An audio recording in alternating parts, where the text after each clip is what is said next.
नमस्कार दोस्तों। कहानी पीआईडी में आपका स्वागत है। जैसे कि आप सब जानते हैं, हर माह के अंत में आने वाली पूर्णिमा का हिंदू धर्म में विशेष महत्व है। कहते हैं कि पूर्णिमा तिथि देवताओं की तिथि होती है। माघ माह में आने वाली पूर्णिमा को माघी पूर्णिमा के नाम से जाना जाता है। इसका विशेष महत्व होता है। इस बार माघ पूर्णिमा 24 फरवरी के दिन पड़ रही है। इस दिन पूजन के दौरान व्रत कथा करने से भगवान श्री हरि की कृपा प्राप्त होती है। आइए हम आपको सुनाते हैं माघी पूर्णिमा व्रत कथा। कथा के अनुसार किसी नगर में धनेश्वर नाम का एक ब्राह्मण रहता था। उसकी पत्नी रूपवती, पतिव्रता और सौगुण संपन्न थी। बस दुख था तो सिर्फ इस बात का कि उनकी कोई संतान नहीं थी। यही कारण था कि वो दोनों बहुत चिंतित रहते थे।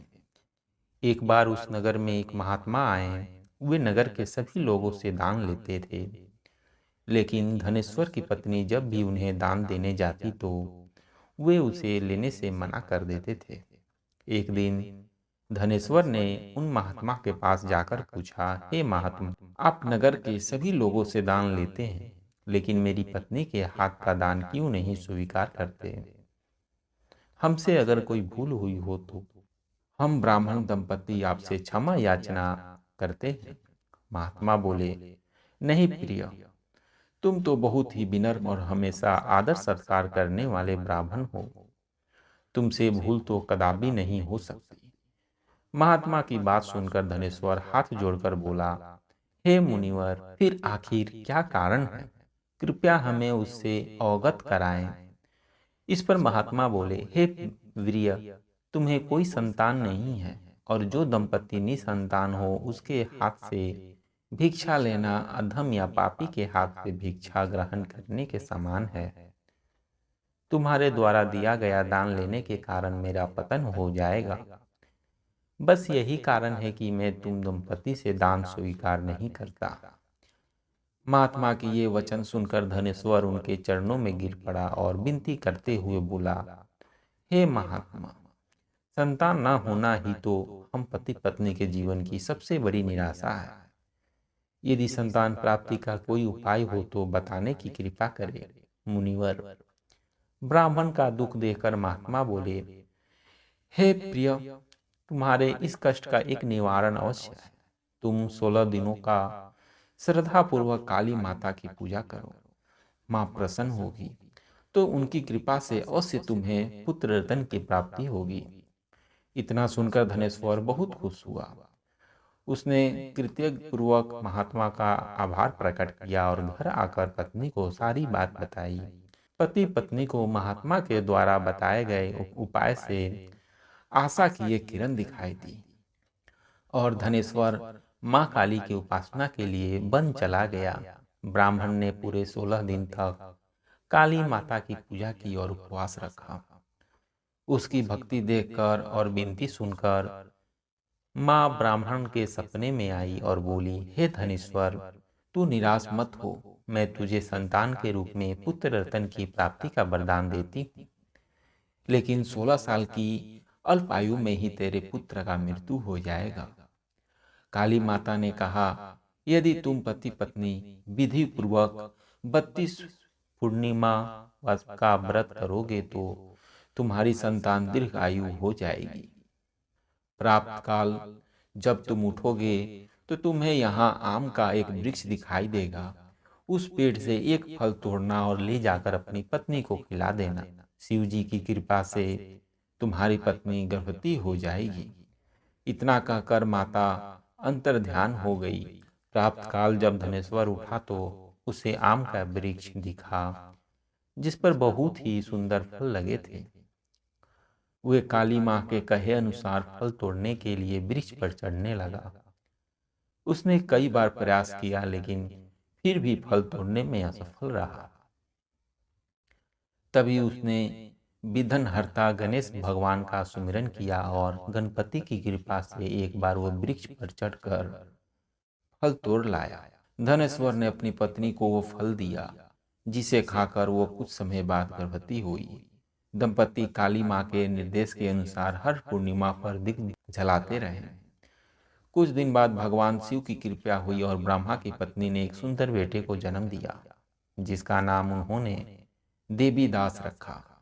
जब पुत्र 16 वर्ष का हुआ तो माता पिता को चिंता होने लगी कि इस वर्ष उसकी मृत्यु निश्चित है। दंपति ने देवी दास के मामा को बुलाया और कहा, तुम देवी दास को विद्या ध्यान के लिए काशी ले जाओ और 1 वर्ष बाद वापस आना।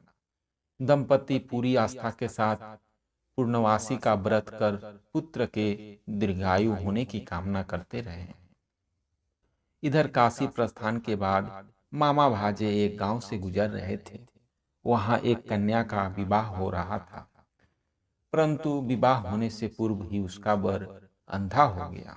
तभी वर के पिता ने देवी दास को देखा और मामा से कहा, तुम अपने भाजा कुछ समय के लिए मुझे दे दो, विवाह संपन्न हो जाए उसके बाद ले जाना। यह सुनकर मामा ने कहा, यदि मेरा भाजा ये विवाह करेगा तो कन्यादान में मिले धन आदि पर हमारा अधिकार होगा। वर के पिता ने मामा की बात सुनकर स्वीकार कर ली और देवदास के साथ कन्या का विवाह संपन्न हो गया। उसके पश्चात देवीदास पत्नी के साथ भोजन करने बैठे, लेकिन उसने उस थाल को हाथ नहीं लगाया। यह देखकर पत्नी बोली, स्वामी आप भोजन क्यों नहीं कर रहे हैं? आपके चेहरे पर ये उदासी कैसी? तभी देवीदास ने सारी बात बताई। यह सुनकर कन्या बोली, स्वामी मैंने अग्नि को साक्षी मानकर आपके साथ फेरे लिए हैं। अब मैं आपके अलावा किसी और को अपना पति स्वीकार नहीं करूंगी। पत्नी की बात सुनकर देवीदास ने कहा, ऐसा मत कहो, मैं अल्पायु हूँ। कुछ ही दिनों में 16 वर्ष की आयु होते ही मेरी मृत्यु निश्चित है। लेकिन पत्नी ने कहा, जो भी उसके भाग्य में लिखा होगा वो उसे स्वीकार है। देवीदास के बात कहने पर भी जब वो नहीं मानी तो देवीदास ने उसे एक अंगूठी दी और कहा, मैं विद्या अध्ययन के लिए काशी जा रहा हूँ, लेकिन तुम मेरे जीवन मरण के बारे में जानने के लिए एक पुष्प वाटिका तैयार करो। उसमें विभिन्न जाति के पुष्प लगाओ और उन्हें जल से सींचती रहो। यदि वाटिका हरी भरी रहे, पुष्प खिले रहें तो समझना मैं जीवित हूँ, और जब यह वाटिका सूख जाए तो मान लेना कि मेरी मृत्यु हो चुकी है। इतना कहकर देवीदास काशी चला गया। प्राप्तकाल जब कन्या ने दूसरे वर को देखा तो बोली, ये मेरा पति नहीं है, मेरा पति काशी पढ़ने गया है। यदि उसके साथ मेरा विवाह हुआ है तो बताएं कि रात्रि में मेरे और उसके बीच क्या बातें हुई थी और उसने मुझे क्या दिया था। ये सुनकर वर बोला, मुझे कुछ नहीं पता, और पिता पुत्र लज्जित होकर चले गए।